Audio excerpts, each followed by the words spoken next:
안녕하세요, 엑트입니다. 두카티의 멀티스트라다 V4가 발표가 됐습니다. 멀티스트라다 프랜차이즈는 트래블, 엔드uro, 스포츠, 어반을 아우르는 진짜 멀티퍼포스 바이크의 시초가 되는 바이크였다라고 볼 수가 있을 것이고 2003년부터 명맥을 이어가고 있습니다. 항상 이제 멀티스트라다 같은 경우에는 L2인 엔진을 고집하고 있다가 V4 엔진을 가져오게 되는데 이 두카티의 V4 엔진은 모토GP에서 오게 된 거죠.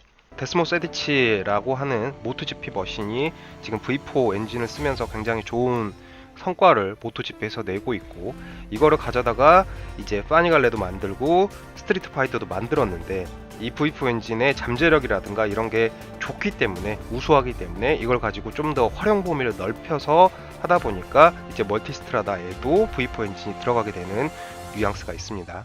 자, 이 멀티스트라다 V4에 들어가는 엔진은 파니갈레에 들어가는 V4 데스모 엔진하고는 좀 다른 엔진입니다. 그래서 지금 부르는 것도 V4 GT라는 엔진으로 부르고 있거든요. 근데 이 V4 GT 같은 경우에는 일단 CC가 일단 늘어났습니다.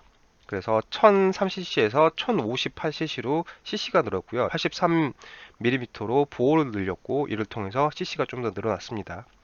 하지만 CC는 늘어났음에도 불구하고 마력은 오히려 줄고 최대 RPM도 줄었죠. 엔진을 가져다가 여러 가지로 투입을 하고 그럴 때 보자면은 좀 더 범용적인 엔진에는 좀 디튠을 하는 느낌이 있잖아요. 1500rpm에서 168마력을 내게 됩니다. 이 L2인에서 V4로 가면서 가장 걱정되는 게 그거죠. 2기통에서 4기통으로 되면 엔진의 사이즈라든가 무게라든가 이런 부담이 더 커지지 않겠느냐라는 걱정을 하게 되는데 1260 L2인과 비교해 보자면 더 가볍고 작은 사이즈를 갖고 있는 V4 엔진입니다. 현행 1260 엔진과 V4 엔진의 이제 디멘션을 나타낸 건데 보시면 랭스와 하이트는 거의 10cm씩 더 줄었고요. 그래서 더 컴팩트해졌죠. 근데 당연히 이제 V2인에서 V4로 바뀌니까 넓이는 넓어질 텐데 플러스 2cm 정도에서 마무리했다라는 거. 그래서 전체적으로 엔진은 훨씬 더 작은 엔진을 가지고 있다. 작은 사이즈를 가지고 있다라는 게 이제 긍정적인 부분이고 더불어서 무게 같은 경우에도 늘어나는 게 아니라 오히려 줄어들었다는 거죠. 마이너스 1.2kg 정도 줄어들어서 부담감이라고 하는 거는 오히려 더 적게 만들었다라고 하는 게 장점이 된다.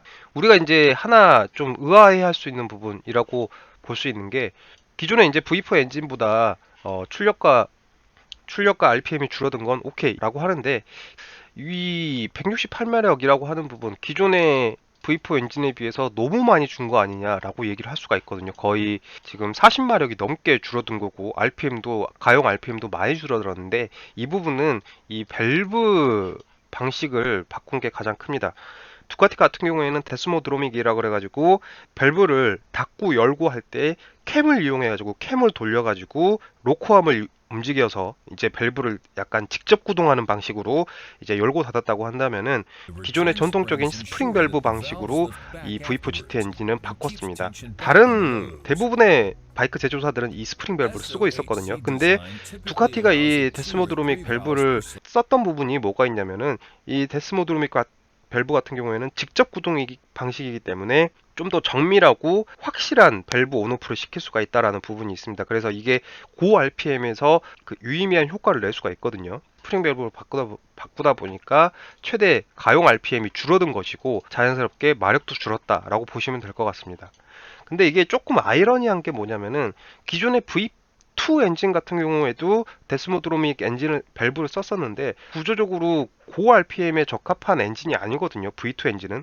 그래서 스프링 밸브로도 충분했었고 데스모드로믹 밸브를 굳이 쓰지 않아도 됐던 엔진이라고 얘기하는 게 중평입니다. 굳이 L2인에서는 이 데스모드로믹 밸브를 쓰다가 V4로 와서 스프링 밸브로 쓰는 게 맞느냐? 그러니까 이게 조금 아이러니한 부분이 없지 않아 있는 거죠. 여튼 이러한 변화가 이 V4 GT 엔진에서 생겼고요.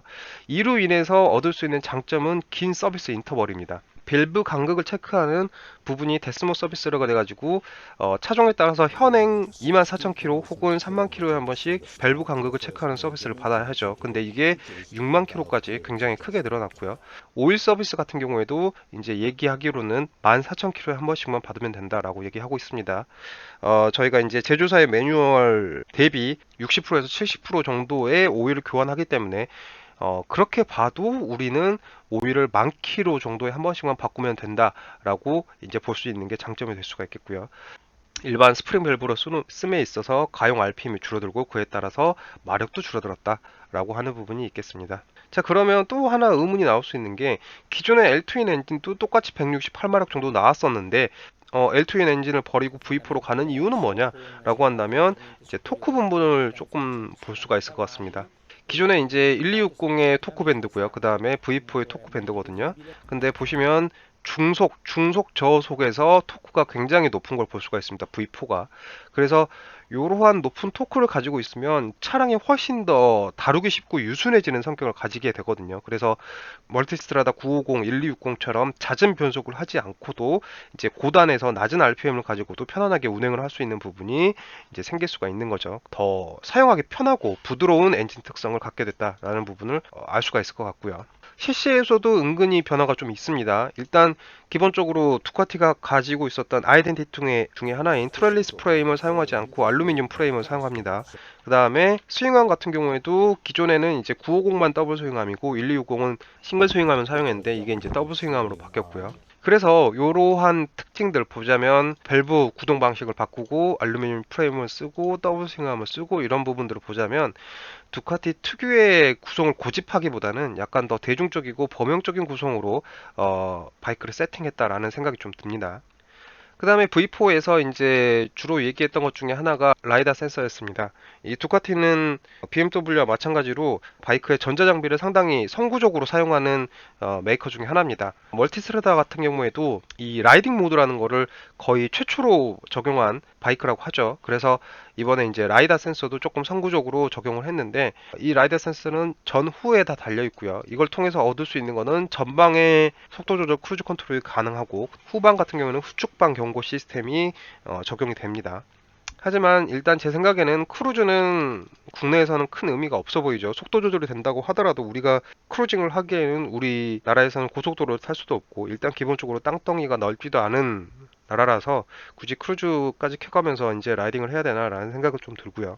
근데 이제 후측방 경고 시스템 같은 경우에는 굉장히 긍정적이라고 생각을 합니다.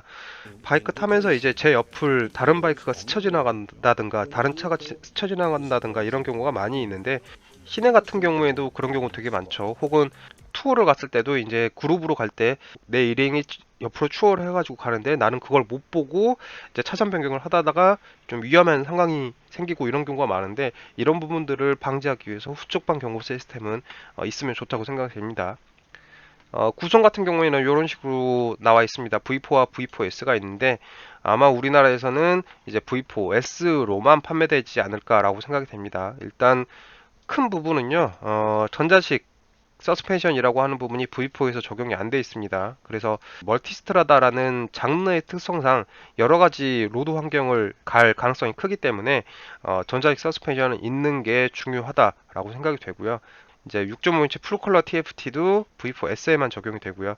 그 다음에 또 가장 큰 것 중에 하나가 퀵시프트가 V4S에만 들어가 있습니다. 근데 이 퀵시프트는 이제 대배기량 바이크에서는 웬만하면 있으면 좋기 때문에 역시나 V4S를 사게 되지 않을까라고 생각이 되고요. 일반 크루즈 컨트롤이라든가 아니면 경사로 홀드 기능이라든가 이런 기능도 V4S에만 들어가 있습니다. 뭐 파워 모드, 라이딩 모드, 윌리 컨트롤, 트랙션 컨트롤 이런 부분은 이제 양 트림에 공통적으로 들어가 있습니다. 이렇게 이제 V4에 대해서 좀 확인을 해봤는데 멀티스트라다 V4에 대해서 확인을 해봤는데 말씀드린 대로 두카티 특유의 유니크한 구성을 좀 포기하고 더 대중적이고 보명적인 구성 더 신뢰도가 있는 구성으로 세팅을 한 게 V4가 아닌가 멀티스트라다 V4가 아닌가라는 생각이 듭니다. 기존의 멀티스트라다 같은 경우에는 제 생각인데 제 개인적인 생각에는 온로드의 포커싱이 좀 많이 돼 있었습니다. 그리고 오프로드에는 상대적으로 GS나 이런 바이크에 비해서 부족한 부분이 없지 않아 있었다고 생각이 되는데 그런 부분들을 좀 해소하고 진짜 멀티퍼포스 혹은 듀얼 바이크의 본연에 좀 더 가깝게 가기 위해서 좀 더 대중적인 세팅을 한 게 멀티스트라다 V4가 아닌가라고 생각이 되고요. 그래서 만약에 이 바이크가 나오게 되면 아마 GS 타는 분들이 이 멀티스트라다 V4로 넘어가지 않을까라는 생각이 듭니다. GS가 이 V4에 비해서 많은 인기를 얻고 있는 게 이제 제가 보기에는 그 R 엔진의 특성이 크거든요. R 엔진이 굉장히 출력은 높게 나오지 않지만 굉장히 큰 토크를 가지고 부드럽게 바이크를 견인해 나가는 그런 능력들, 그런 부분들이 있어서 약간 이제 GS 오너분들이 많이 멀티스트라다 V4로 이제 눈을 돌려보시지 않을까라는 생각이 듭니다. 멀티스트라다 V4에 대한 보도자료라든가 유튜브라든가 이런 걸 좀 보고 어떤 식으로 나올지에 대해서 확인해 봤고요. 저도 이제 지금 이제 950을 타고 있긴 하지만 멀티스트라다라는 기종에 대해서 굉장히 만족하고 있기 때문에 나중에 기별을 한다든가 이럴 때도 멀티스트라다의 신형 바이크를 사고 싶은 생각이 있는데 때마침 멀티스트라다 V4가 어나운스 돼서 한번 정보를 찾아봤습니다.